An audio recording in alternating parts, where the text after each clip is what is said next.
Ladies and gentlemen, welcome back to Hippo DeFi Kingdoms channel, your one-stop shop for everything DeFi Kingdoms. Okay, so I do apologize for the timing of this video. I know it's a bit weird and it's coming right after profession quests and everyone's looking into the quests and what items they have, what value they may have, and all of the recent changes that have occurred with the profession quests in terms of specialties and bonuses, etc. But that is a topic for another day. This one is something different that I've been preparing for the last few days. Apologies for the delay. So, Generation 12. This was purported by Hubert as being something that is possible to achieve right now. So before we dive in a little deeper, let's take a look at what Generation 12 would actually consist of. So, what we know, we have this little graph here of summoning jewel costs per hero, and it actually shows you the progression up the generations to, it's not shown here, Generation 11. Now, if there is a Generation 12 hero that would be created, that would logically need to be produced by two Gen 11s. So if we go back in iteration and we double it each time, accounting for the fact that every hero along the way would probably need to be a virgin, i.e. having had no other summons on it before, we would need 2 Gen 11s, 4 Gen 10s, 8 Gen 9s, 16 Gen 8s, 32 Gen 7s, 64 Gen 6s, 128 Gen 5s, 256 Gen 4s, 512 Gen 3s, 1024 Gen 2s, and 2048 Virgin Gen 1s. Not a cheap ideal. Alrighty, so what did Hubert actually say? What Hubert said is there is actually a way to go over Gen 11. It exists now, and you can discover the path to the possibility of Gen 12, starting at Gen 2. That is very interesting. But obviously you would not be making a Gen 12 right then, because if my math is correct, you may require 2048 different Generation 1s who have never summoned before to get on the path to a Gen 12. Not a cheap prospect. Alrighty, so let's move on to what we currently know about heroes in the hero menu. So let's take a look in the tavern. So in the tavern, we've got a bunch of heroes. Hello. So these heroes, you've got a lot of information that we are very well familiar with. We have the primary and secondary classes, Pirate Warrior. We have the current level and generation of the hero. We've got our summons, so the maximum number of summons that is possible for this one, as well as how many times this hero has summoned.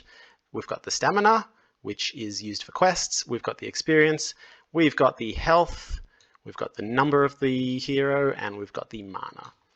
So on the other side of the page, we have your stats and your professions, and the level of the profession, as well as the bonus that you get to the profession.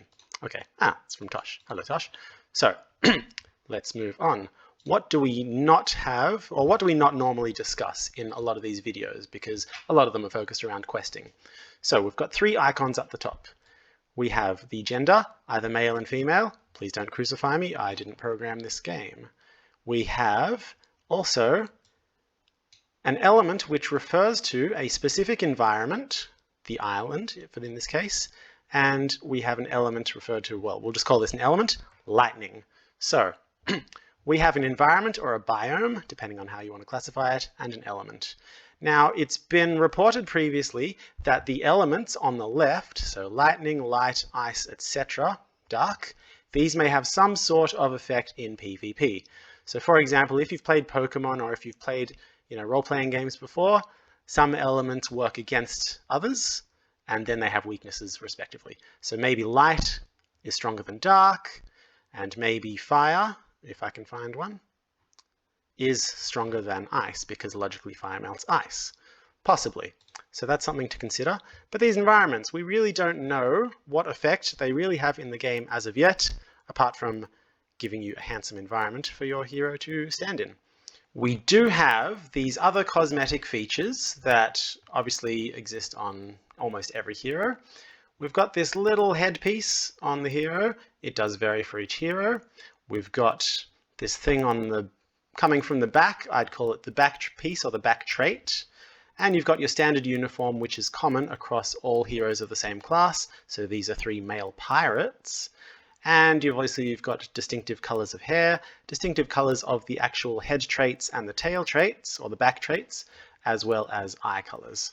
So those are just things that have been there, sitting in plain sight for all of us to see, but Is there actually something going on here? Who knows? Let's find out. Alrighty, so what I did is I actually looked at a few of these things and wanted to look for any patterns. So let's go back to the biomes or the environments, which is the middle icon just here. You may notice that there are a total of 8 biomes: swamp, forest, Arctic, island, plains, desert, city, and mountains. You also have on the left icon, so this one right here, you also have, bear with me, earth, wind, fire, water, ice, lightning, light, and dark. So presumably in PvP potentially, these may have some strengths and weaknesses against each other. Probably easy to guess a few of those. So, something I noticed, the biomes and the elements, there does seem to be some sort of potential for matching. They both have 8 in total, and there are some that would just seem to make sense being put together. For example, swamps are dark, so maybe swamp goes with dark. Forest is nature, it's dirt, it's trees, it's all that good stuff. That might go with earth. And then I put a few pairs together. Let me know what you think, if there's any merit to this. Islands are surrounded by water, island and water. Arctic is cold, Arctic and ice. The plains are in the bright open, so plains and light. Incidentally, they're also the same color. Desert and fire. Desert is hot, fire is also hot. Although deserts are cold at night, possibly. These last two did seem to be a bit more of an awkward match. I basically went with these pairings because mountains and lightning, potentially something to do with higher altitudes. I'm not a weather person, a meteorologist. City and wind, this didn't really make much sense to me, although Chicago is the windy city. So potentially, could these be a match? And if they are a match, is there any impact somehow on gameplay? Who knows? Something to consider, something to think about. So, moving on to the previous cosmetic features that I mentioned before.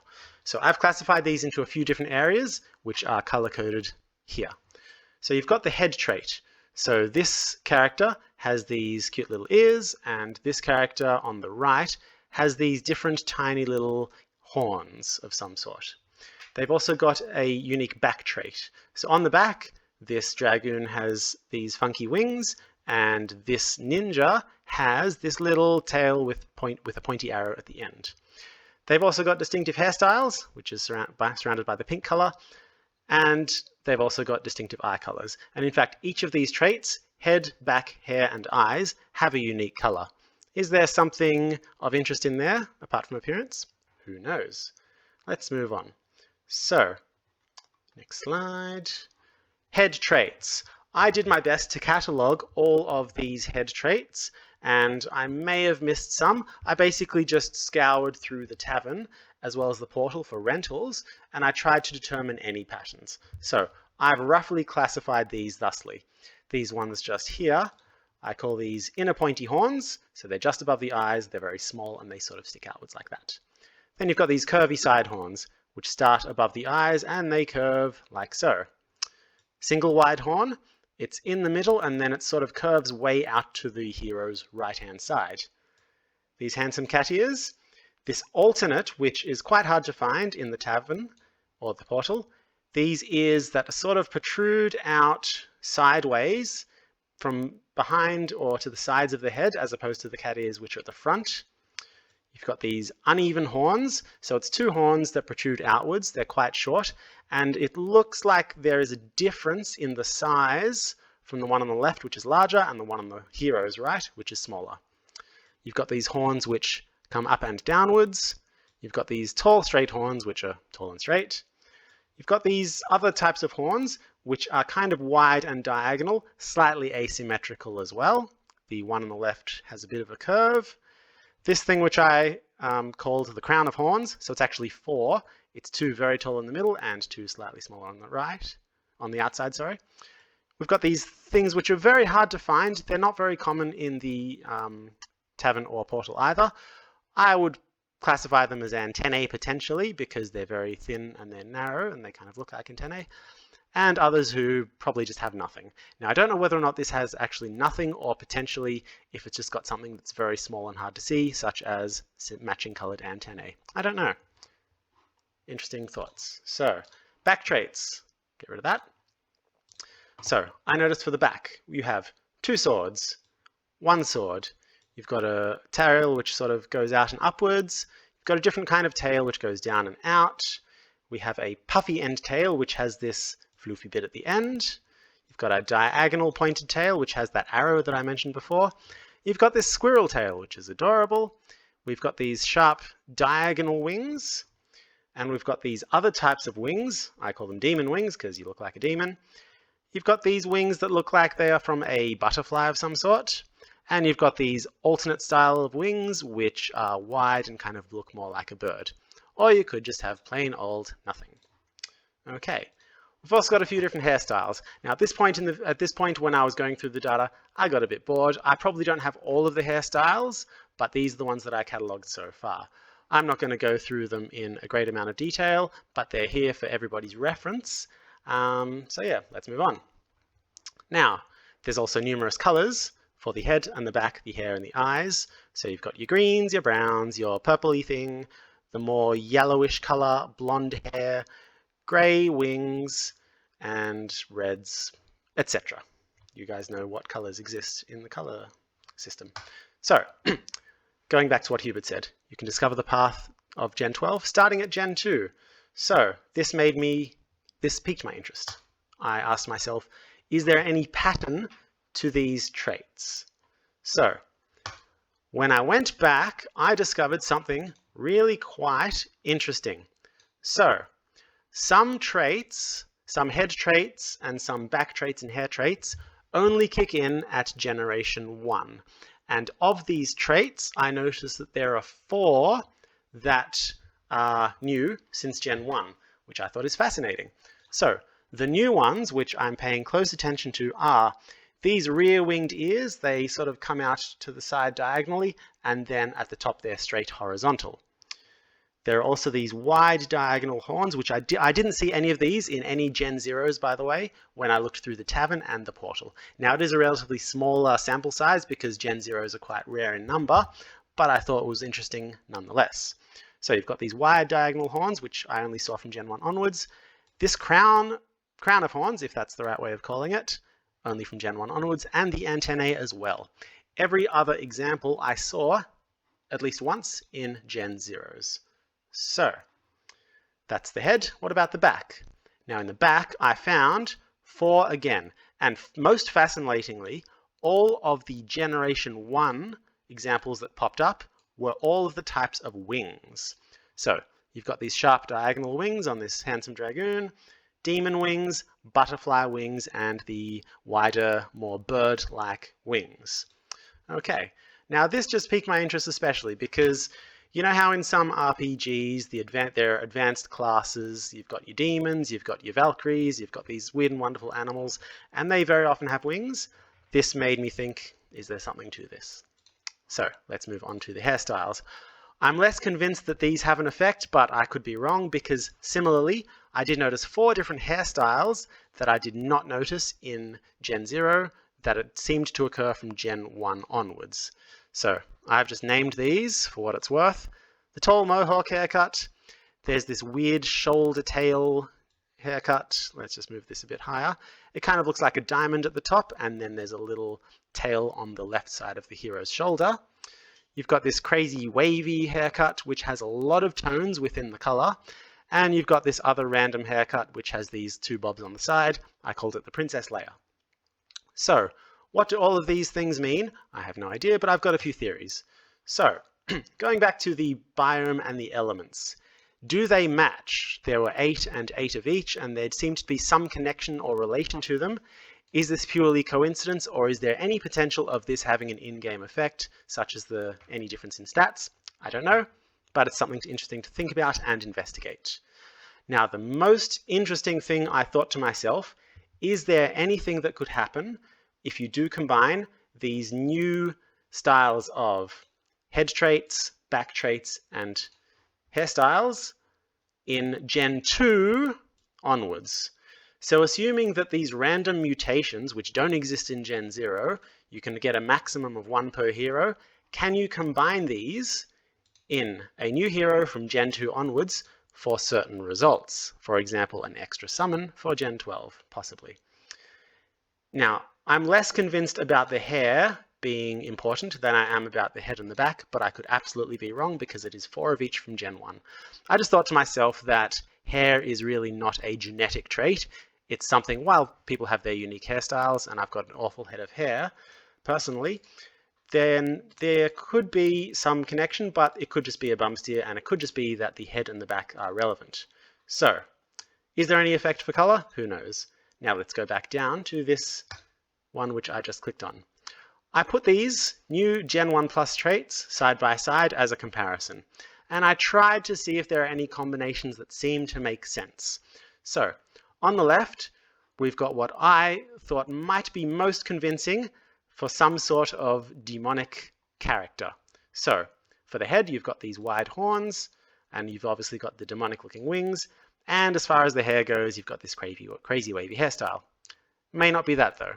So, as far as the next potential combination, I'm actually going to jump over to this one because it seems the most convincing. Now, at least as far as the head and the back traits, it seems kind of logical to me that if you have these antennae, which often exist on bugs, as well as a type of wing which belongs to a bug, i.e. butterfly, that these could potentially be definitely some sort of combination which yields an effect later. I'm less convinced about the hair because who knows what hair, if any, a bug has. So, that's one combination. The other one was here. So, you've got this handsome looking crown, we've got these sharp handsome wings, and you've got this funky haircut. This kind of reminds me of some sort of Valkyrie-esque character. I could be totally wrong, but they seem to fit to me.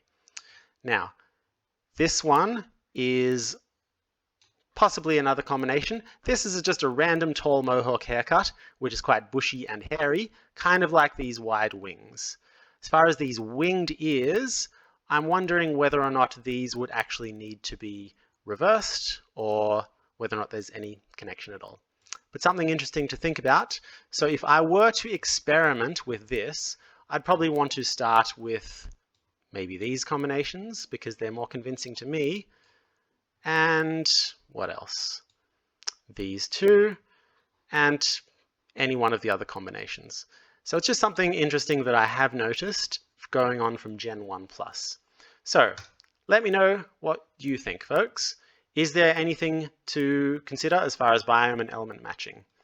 The trait combinations, will they yield any results? And if they do, will they occur from Gen 2 onwards, or will you have to go all the way to Gen 12, for example, to see a hypothetical new character, whether or not that character is some sort of demon character, some sort of Valkyrie character, some sort of butterfly, or some sort of griffin birdman character. Who knows? But it's really interesting, the patterns and the combinations to look at. Do colors make a difference? Possibly. So, if there is anyone who is a data collection expert to analyze this sort of data in the tavern, that would be interesting. I'd love that.